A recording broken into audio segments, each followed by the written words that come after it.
So I want to start off with just imagine, just imagine, okay, if everybody loved everybody and put other people ahead of our own desires. Just imagine if the whole world was like that. That we care for everybody, we take care of everybody. We're not selfish. We're not thinking about ourselves. We're thinking about helping others. Just imagine how this world would be.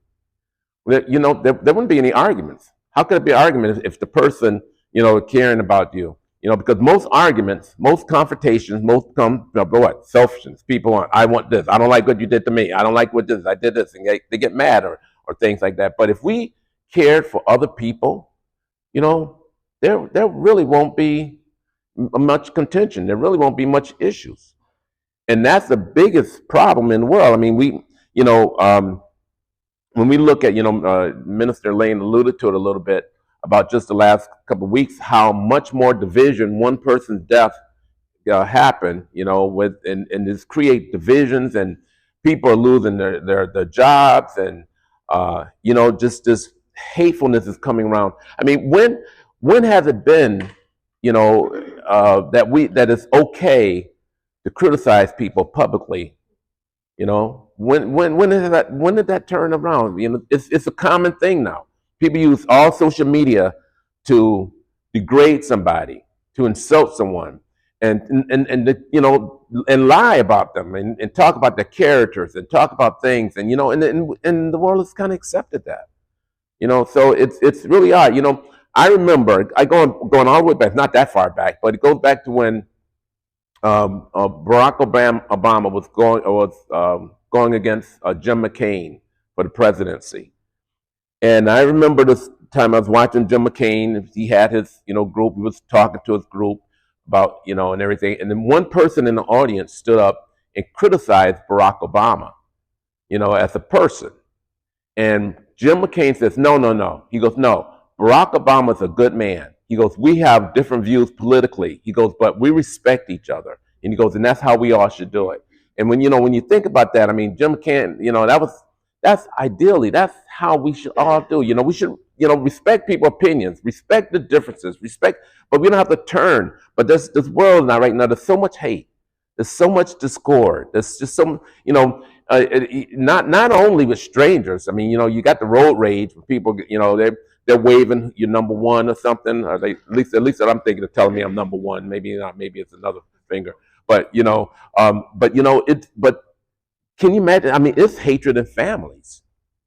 I know a couple of people, friends who haven't spoken to their siblings in years, or one the mother has refused to speak to their son, and there's years going on, and all these things, and you just think about how could that be in a family too, But it's part of life now, which is unfortunate. But we as believers, we as Christians, we're not supposed to live that way. That's why we're different. That's why, when we had, just about everybody that's here now has been baptized, that's why we part of our baptism. When you go underwater and you come back up, it emulates that we died to our old self and we come up to a new self, and now we're living by the fruits of the Spirit.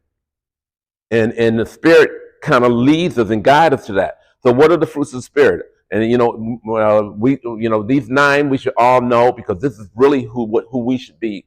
When people think of these words, they should think of us: love, joy, peace, kindness, goodness, gentleness, faithfulness, patience, and self-control. Those are the 9 that biblically, in Galatians 5:22, they talk about the fruits of the Spirit. Those 9 elements are who we should be. And then of course, love's in there, and kindness and gentleness, and that's why I put this. Obviously, this is my picture of the day. I just like that, because you know what? If we show love, then we're going to cause people to have joy.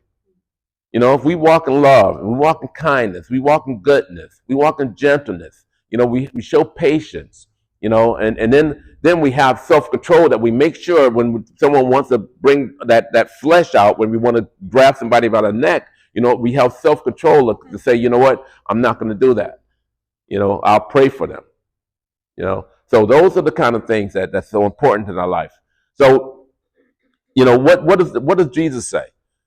Well, he has two great commandments, and we know about 10 of them, but he says there's two that are the greatest commandments. And it says here in Matthew 22:36 through 39, so the disciples are asking, say, teacher, which is the greatest commandment in the law? And Jesus replied, love the Lord your God with all your heart, with all your soul, and with all your mind. This is the first and greatest commandment. And the second is like it, love your neighbor as yourself. So is there anywhere in there where it says, love yourself first, take care of yourself, get yourself squared away, and then you can love Jesus and love other neighbors? No.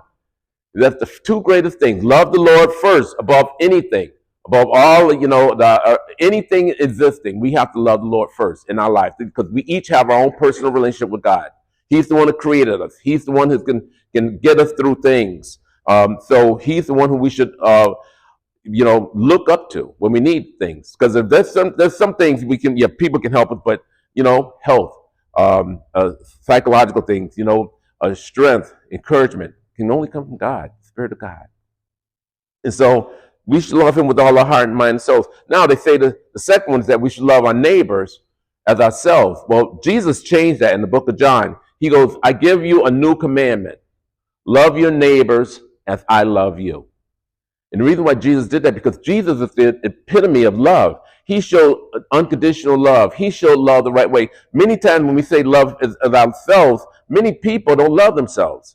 Many people abuse their bodies, they abuse their mind, they abuse their soul. And so and some people don't love themselves, so how could they love others? So that's why Jesus switched it, to love our neighbor as he loves us, unconditionally.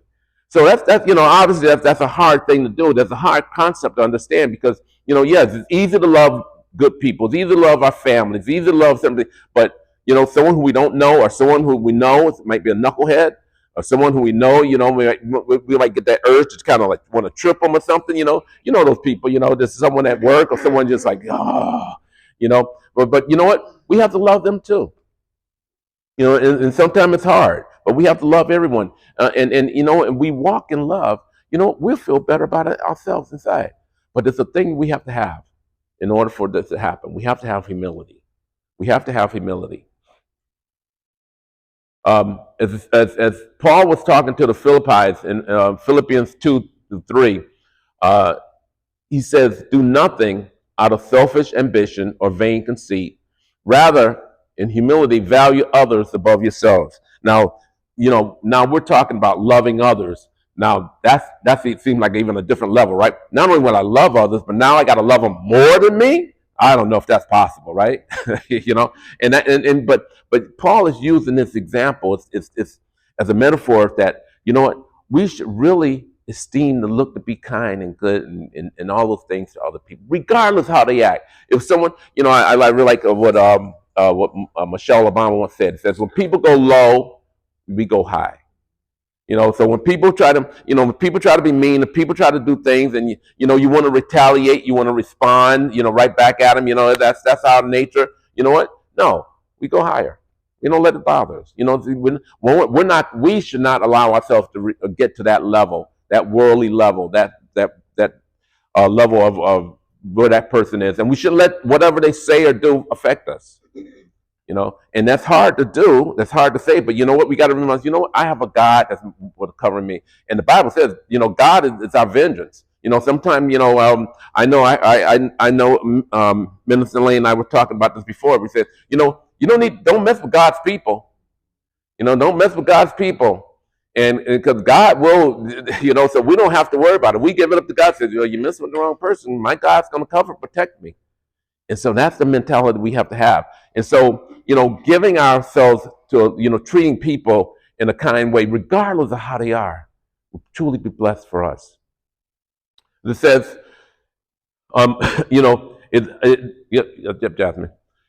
So basically we are servants to others. That's really what it is. Jesus said, I came to serve, not to be served. And that's why when Jesus was on earth, that's why he didn't have a horse. He didn't come in all fancy clothes. He didn't wear the gold and purple, which is considered royalty. He didn't know what he was going to eat the next day. He traveled. he really fluffed it basically. He lived a basic life while he was on earth. But he was the most powerful person, man, the perfect man. He was Jesus. But he showed that goes to show it doesn't matter. That's why he says, and he also says, it's very difficult for a rich man. It's as difficult for a rich man to get to the kingdom as it is for a camel to get through an eye of a needle. Now, that when you think about that, that's very difficult. Why? Because rich people, what they focus on, who's their god? Money. So Jesus is, he's trying to teach and say, you know what? All these material things, everything doesn't matter. Because at the end of the day, when it comes to our health, when it comes to our life, none of that matters.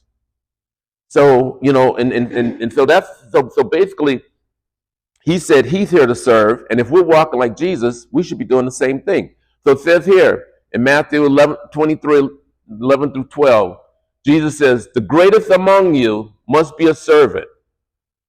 But those who exalt themselves will be humble, and those who humble themselves will be exalted. See, the Bible also says pride comes before the fall. And pride is basically the opposite of humbleness and humility according to the Word of God. And so that's why he said, if we humble ourselves, not think we're greater than other people, not think that we're smarter than other people, not look at people, as a lower class, regardless of their status, or regardless of who they are. That's what Jesus says we shouldn't do. We should look at everyone, as a child of God. And then when he says, when we're humble, we will be exalted ourselves. So we don't need to brag about ourselves. We don't need, we just need to be ourselves, and people will see the light in us.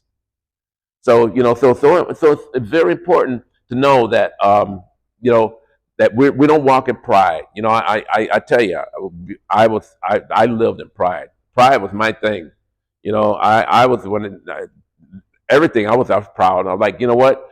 I just felt that was a point in my life that I just thought I was, it, you know. And even though my wife keeps telling me that, I say, honey, no, I'm not. I'm not all that. She goes, yes, you are, and then some. But but I really did. I walked in pride, and it worked to the point where I would say, look, they don't want to talk to me. That's their loss. I don't care. I was just almost arrogant, and God humbled you. God humbled me. I realized that people is everyone should just be themselves and love. That's what God started us off with.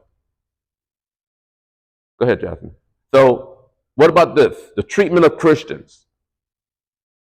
Galatians 6:10 says, therefore, as we have opportunity, let us do good to all people, especially to those who belong in the family of believers.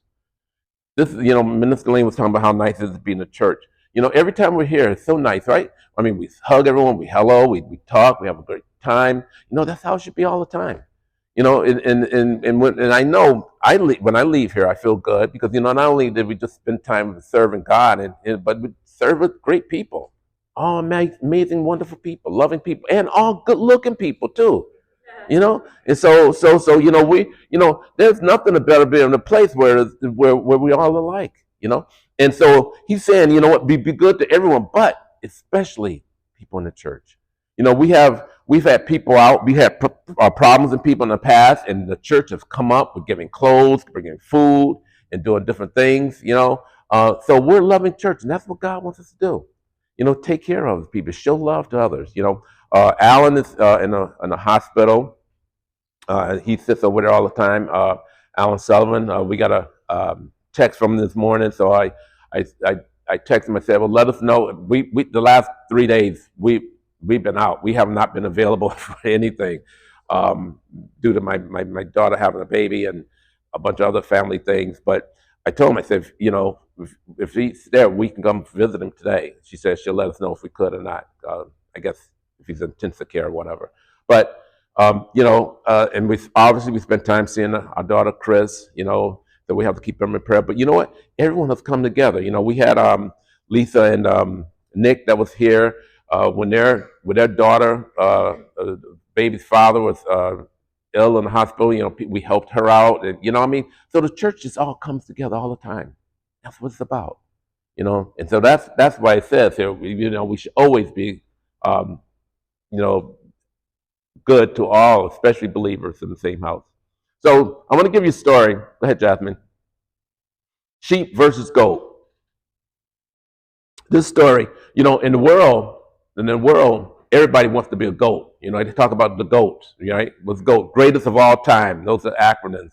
Like Tom Brady's supposed to be the goat for football. Michael Jordan for the goat for basketball, and some people have different ones for baseball. Some people say Babe Ruth, some say others. But that's a famous worldly term, goat, being a goat, greatest of all time. But biblically, not the greatest, not such a good thing. Sheep. The reason why we go sheep versus goat, sheep are, they obey, they follow directions. That's why a lot of times the Bible references us as sheep because we're supposed to follow the God. Sheep are, I don't even know how to say this because they follow so much instead of saying they're so dumb. They'll follow someone off. They'll follow each other right off a cliff, without thinking, because that's what they are. They follow things. They follow what happens, and we're supposed to basically follow Jesus in that same manner, regardless of what happens, because we follow God. God lead us to the right place. So that's why they call us sheep. But goat, biblical, are stubborn. They do their own way. They're not gonna follow. They're gonna go do their own thing. Almost like my little 1-year-old this weekend, chasing him all over the place, but they do their own thing. And so that's what we're talking about now. Jesus is going to give an example of an illustration of goats versus sheep. So he goes and says in Matthew 25:31-40, when the Son of Man comes in his glory, and with all the angels with him, he will sit on his glorious throne. All the nations will be gathered before him, and he will separate the people one from another as a shepherd separates the sheep from the goats. He will put the sheep on his right and the goats on his left. Then the king will say to those on his right, come, you are blessed by my Father. Take your inheritance, the kingdom prepared for you since the creation of the world. For I was hungry, and you gave me something to eat. I was thirsty, and you gave me something to drink. I was a stranger, and you invited me in. I needed clothes, and you clothed me. I was sick, and you looked after me. I was in prison, and you came to visit me. Then the righteous will answer him, Lord, when did we see you hungry and feed you, or thirsty and give you something to drink? When did we see you as a stranger and invite you in, or needing clothes and clothe you? When did we see you sick or in prison and go visit you? The king replied, truly I tell you, whatever you did for one of these least brothers and sisters of mine, you did for me. So Jesus is saying, whatever we do for others, we're representing him, we're doing for him, because each and every one of us, we are his child, his children. And so we're going to get judged for that. It's three things that this is really talking about. Treasure, talent, and time. Those are three things that many nonprofits talk about. We want your treasure, your talent, or your time. And really what that is, obviously, treasure, financial support. Sometimes when people need financial support, that's what we do. The treasure, the time is just spending time with people. Someone's sick, someone needs a visit them, give them a call, text them. I know Hector, Christine's husband. He's been getting a lot of texts for encouragement, just saying, "Oh, are you doing okay?" Sometimes, just giving time to people is so valuable. There's many lonely people in this world. Many people that may be going through a difficult time in their life, and they just need someone to be with them, just to pray with them, to just give them encouragement. And then talent is that we all have some kind of skill. Every single one of us have some kind of skill, so we can use our skills to help people. We can use our skills. If I know I'm not going to put out anyone, but yeah, Eddie, Eddie runs a landscaping thing. We years ago, I know the church got together and helped Anita, with Minister Anita, with her backyard because it was a jungle back there. And they got rid of all the bears and tigers now, but it was pretty bad back there. But all the people volunteered, and they had the experts. Many times I've helped people financially. So there's those skills that we have that we help others. Now, and it's just to show you, conversely with the world, a lot of times people that have money, they help out each other. I mean, rich people that can afford these things. They know somebody, and because they're both in that, they end up doing favors for them. They save money, and they because they have someone, they know someone's ahead of this person, so they're going to get them in to let them do something at a discounted price. And it's kind of is, and that it's kind of odd because people with all the money can afford it, but they're the ones that getting all the deals, getting all the breaks. And it's truly, I'm telling you, it's like that because when I was in the bank, we had people that had an overdraft, a $35 overdraft, and they come in the bank and ask for it back, and they're overdrawing $40, and they have nothing, and we automatically, nope, nope, you don't have anything. But you let someone come in with an overdraft and have $400,000 in their account, it's not even a second thought. Sure, we'll give that back to you. So the world is kind of reversed, right? And that's how banks and that's how financial things do. You got money. Oh, yeah, we're going to keep you happy. We're going to take, you're going to save and make more. But if you're poor, oh, we're going to dig you even further. And that's just how it is. And so Jesus is saying we should be helping the poor. We should be helping the people in need. Now, he continues to go on about the sheep and the goat. And he goes on to the next verse, is 41 through 46. He goes, then he will say to those on the left, depart from me, you who are cursed, into the eternal fire prepared for the devil and his angels. For I was hungry, and you gave me nothing to eat. I was thirsty, and you gave me nothing to drink. I was a stranger, and you did not invite me in. I needed clothes, and you did not clothe me. I was sick in prison, and you did not look after me. They will also answer, Lord, when did we see you hungry or thirsty or a stranger or needing clothes or sick in prison and did not help you? He will reply, truly, I tell you, whenever you did not do this for the one of the least of these, you did not do it for me. Then they will go away to eternal punishment. But the righteous, the ones on the right, to eternal life. So Jesus is not happy with people who are selfish. He's not happy with people who greed. He's not happy with people thinking about themselves, because that's not the Christian walk. That's not how he is. And so that's what goes back to the two greatest commandments, that we love the Lord first with all our heart, mind, and soul, but next we love our neighbors as we love ourselves, or we love our neighbors as Jesus loved us. So Proverbs, just so you know, Proverbs 22:9 says, the generous will themselves be blessed, for they will share their food with the poor. Now, here it says food, but it's really anything, sharing a need. But I want to touch on food for a minute. As we can see, there's a lot of people that's on these street corners. I talked about this before, and I'm going to say it again. These people are on the street corners that look, for food. So I always suggested that this is what we do. I purchased some $10 Dunkin' Donut cards, and because I'm not going to give someone on the street corner money, I'm not going to give them $1. I'm not going to give them $2 because you know why? I don't know if they're going to use that for drugs or alcohol. I'm not going to be a part of that. So I would give a card. The sign says I'll work for food, or I would look for food. So here's some food. And if they want to take this and use it and switch it for it, then it's on them. But as long as I know that I provided a tool for them, and this is hard for us to do, to take time to go to Dunkin' Donuts. I also go to Subway and also McDonald's, because based on where they are, there might be one near $10. And then so when in the street corner, I give them this, and on the back I say it's from Jesus, and I'll put a scripture on it. So I'm ministering to them. We're ministering to them. That's all we need to do. Now we're doing God's work. But we're not feeding them an opportunity for to use things in a bad way. But we're doing what God has called us to do, and so and we're not doing all this to get blessed. We're doing this because you know what, we care. They talked about being baptized. You come back up out of the spirit. We have that different spirit that we want to care for people who have need. We want to care. It's sad when we hear about they show these babies now in Sudan, because we, as a country that used to help them with food and aid, decided to stop doing it. They're showing all these people who are starving. They're showing these kids who are starving in Ukraine because they're not getting food, because of the war. And they're showing all these people the ribs for kids and all these starving people and the sad. And we have it made perfect in the United States. And you know what?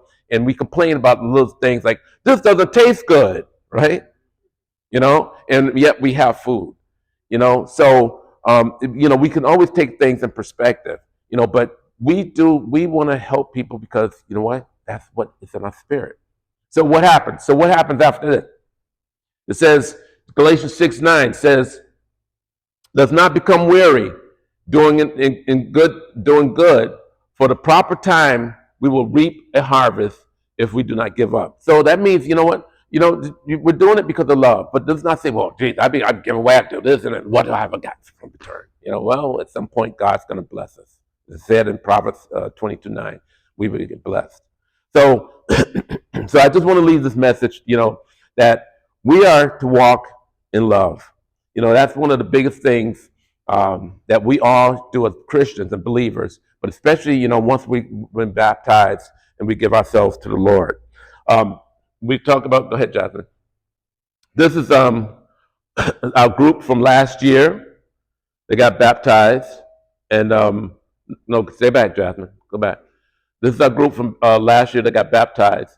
And the whole purpose of baptism is, as I talked about the fruits of the Spirit, is coming up, but it's a change. It's a change. It's a spiritual change. It's not obviously not a physical change, but it's a spiritual change in the mindset.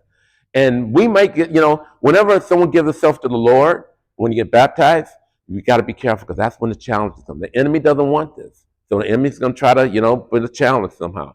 But, we always have to remember the word of God says, greater is he in us, meaning the greater is God in us, the Spirit of God in us, than he in the world, meaning that the enemy. So nothing can get to our mind. Nothing can bother us because we have the power. As long as we know we do it, we do. And we just to say, I cast you away. Get away from me in the name of Jesus. And it has to flee. The enemy has to flee. Those thoughts, the actions there, those things. So and that's the important part for baptism. This week, yesterday, we had a great baptism of 4 wonderful people that's been involved here and been key. And what's I'm going to say all of them are young. Right? All of them are young, and it's and it's a blessing to be able to give a baptism, and as each one was baptized yesterday, it was really wonderful to see them because Minister Elaine and I obviously have a relationship with each individual, and so it's just a great feeling to know that they took that final step.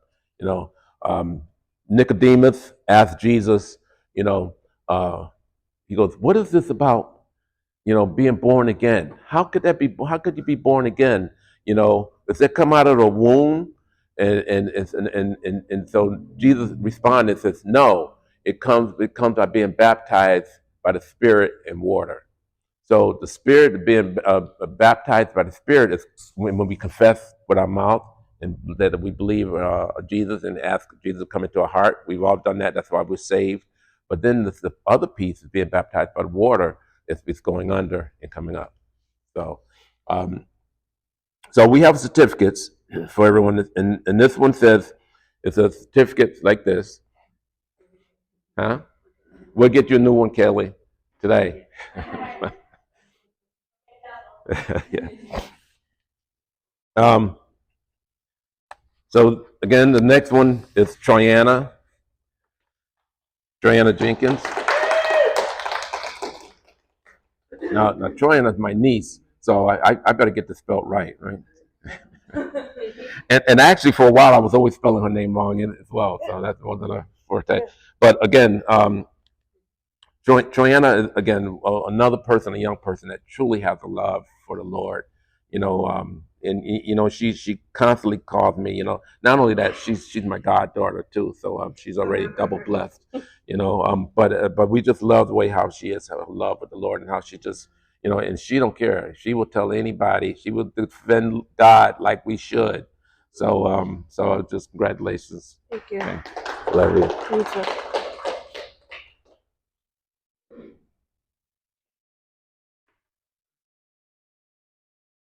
Next is Thomas. It's got Thomas. Come on down.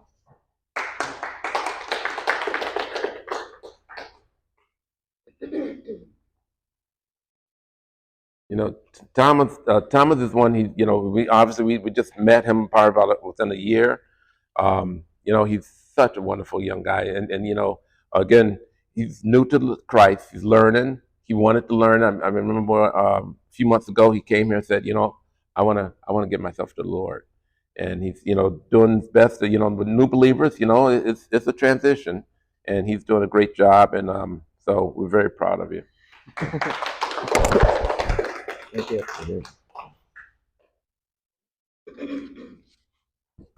And then the last youngin, Steve. Steve, come on.